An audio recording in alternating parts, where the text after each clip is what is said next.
मैं मानती हूँ भाई कि मैंने आपके पहले पैसे भी वापस नहीं किए, मगर मेरी मजबूरी को समझें। आप तो जानते हैं ना मेरे शौहर के साथ क्या हुआ है। अगर घर का कमाने वाला ही माजूर हो जाए तो हालात ऐसे ही हो जाते हैं फिर। मान लिया तुम्हारे हालात खराब हैं और तुम मजबूर भी हो, लेकिन मेरा तुम्हारे साथ कोई रिश्ता तो नहीं है जो तुम्हें हर वक्त उधार देता रहूं। अगर कोई रिश्ता नहीं भी है तो इंसानियत के नाते एक पाव दाल उधार दे दें। चलें, इस तरह से मेरे घर में कुछ ना कुछ बन ही जाएगा और मुझे जैसी तनख्वाह मिलेगी मैं आपके सारे पैसे वापस कर दूंगी। आपकी बड़ी मेहरबानी होगी। दिल तो करता है तुम पे इतना मेहरबान हो जाऊं कि सारी दुकान उठा के तुम्हारे नाम कर दूं, लेकिन मेरा क्या होगा? कोई भला जानबूझ के भी अपना नुकसान करता है? अगर कोई प्यार मोहब्बत का रिश्ता हो तो फिर कोई सोचा भी जा सकता है। मैं समझ रही हूँ तुम्हारी खलीज नियत को। कुछ तो खौफे खुदा करो, तुमने मरना भी है एक दिन। गरीब की मजबूरी का फायदा उठा रहे हो, डूब मरो तुम। बड़ी है ये इज्जतदार। अगर इतनी इज्जत प्यारी है ना तो घर बैठो, मर्द को भेजो कमाने के लिए। आ जाते हैं मुंह उठा के।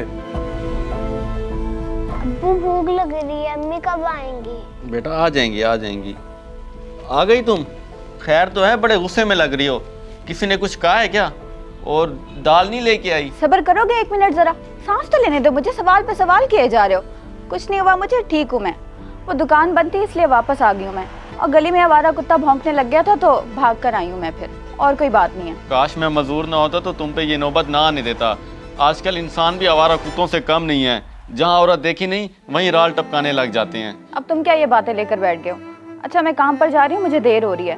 ज्यादा देर हुई तो मालकन गुस्सा करेगी फिर। अम्मी मुझे भूख लग रही है, कुछ खाने को दे दे। बस थोड़ी देर सब्र कर जाओ, मैं काम से वापस आ जाऊँ तो मालकन के घर से कुछ ना कुछ ले आऊंगी। आज उनके घर दावत है, बहुत सारे और मजे मजे के खाने बने होंगे। मैं कुछ ना कुछ ले आऊंगी। ठीक है अम्मी, मैं इंतजार करूंगी।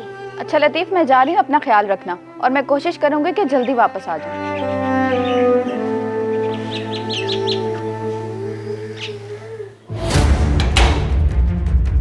आ गई हो तुम? कल कहा था ना कि जल्दी आना, मेहमानों ने आना है, बहुत सी चीजें तैयार करने को, और तुम अब आ रही हो 20 मिनट लेट। गलती हो गई मालकिन, आइंदा मैं आपको शिकायत का मौका नहीं दूंगी। माफ कर दें। माफ कर दें? तनख्वाह लेते वक्त तो बहुत मुंह फाड़ती हो, कामचोर। तुम जैसे के ड्रामे मैं खूब जानती हूँ।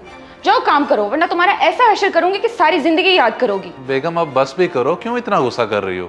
कोई क़यामत तो नहीं आ गई जो तुमने अपना ब्लड प्रेशर हाई किया हुआ है? आप चुप करें, जिस बात का पता ना होना बीच में ना बोला करें। आप जानते हैं मेरे अम्मी अब्बू आ रहे हैं, मैं चाहती हूँ हर चीज वक्त पर तैयार हो। और तुम खड़ी मेरा मुंह क्या देख रही हो? जाओ किचन में मरो, सब्जियां वगैरह काटना शुरू करो।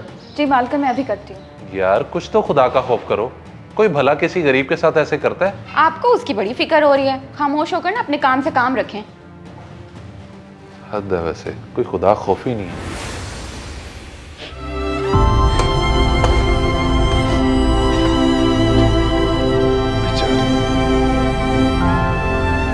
कौसर बहन रो मत, मैं अपनी बीवी की तरफ से माफी मांगता हूँ। वो गुस्से की जरा तेज है लेकिन दिल की बहुत अच्छी है। कोई बात नहीं मालिक, हम गरीब की किस्मत में होना ये मामूल की बात है। भला गरीब की मजबूरी भी किसी को नजर आती है, और इस तरह से माफी मांग कर आप मुझे शर्मिंदा ना करें भाई। अच्छा अगर भाई मान ही लिया तो मेरी तरफ से कुछ पैसे रख लो। घबराओ नहीं, रख लो। तो मैं तुम्हारी कोई जरूरत नहीं है इसकी। किस चीज के पैसे दे रहे हैं आप इसे?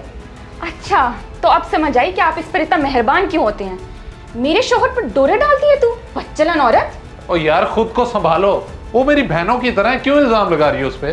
चुप, बिल्कुल चुप, एक लफ्ज नहीं बोलना। और तुम्हें तो एक मिनट भी मैं इस घर में बर्दाश्त नहीं करूंगी। निकलो मेरे घर से। मालकिन आपको गलत फहमी हुई है। मालिक मुझे अपनी बहन समझते हैं, वो भी मेरे लिए भाइयों जैसे हैं। खुदा गवाह है, मैं झूठ नहीं बोल रही। वो सच कह रही है, मत करो ये जुल्म। क्यों इल्जाम लगा रही है उस पे?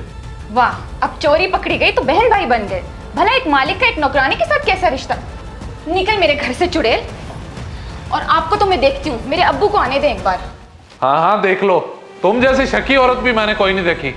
उस बेचारी पे झूठा इल्जाम लगाया तुमने।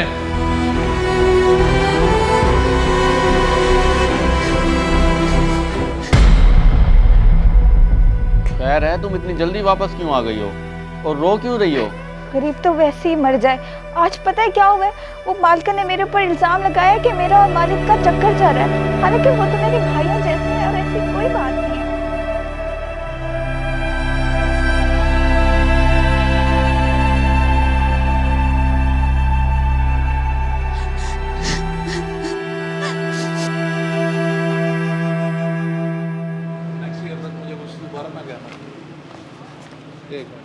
साहब, मुझे आप जैसे जालिम लोगों की मदद नहीं चाहिए। रखें दौलत अपने पास। खैरियत तो है भाई, कैसी बातें कर रहे हो? हम तो तुम्हें जानते भी नहीं है। और कौन सा जुल्म कर दिया हमने तुम पे? मगर मैं आपको अच्छी तरह जानता हूँ, मैं आपकी मुलाजमा कौसर का शोहर हूँ, जिस पर घटिया इल्ज़ाम लगा के आपने उसको घर से निकाल दिया था और वो अपनी जान देने लगी थी, सिर्फ इस मासूम की वजह से रुक गई। अच्छा, तो तुम कौसर के शोहर हो? देखो यार, वो जो हुआ हमसे जाने अनजाने में हुआ था, हम बहुत शर्मिंदा हैं, हमें माफ़ कर दो। अरे रहने दे साहब, गरीब के पास इज्जत के अलावा होता ही क्या है। अगर मैं मजदूर ना होता ना तो उसे कभी काम पे ना भेजता, लेकिन अब मैंने भीख मांगना गवारा कर लिया है, क्योंकि हर मर्द को अपनी इज्जत प्यारी होती है। सुन रही हो? जी सारी गलती मेरी है। कौसर बिल्कुल बेकसूर और पाक दामन है। उस दिन बस गुरूर में आके मैंने बहुत कुछ उल्टा सीधा बोल दिया, मगर अब मुझे एहसास हो गया है।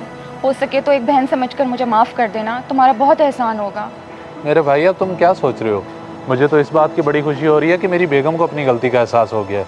आइंदा अब तुमने भीख नहीं मांगनी, बल्कि मैं तुम्हारी नौकरी का खुद इंतज़ाम करूँगा, और तुम्हारी बेगम को भी कहीं मुलाजमत करने की ज़रूरत नहीं पड़ेगी। बस परेशान ना होना। इस वीडियो को सदका जारिया समझकर ज़रूर शेयर करें। हो सकता है आपका एक शेयर किसी की ज़िंदगी बदल दे।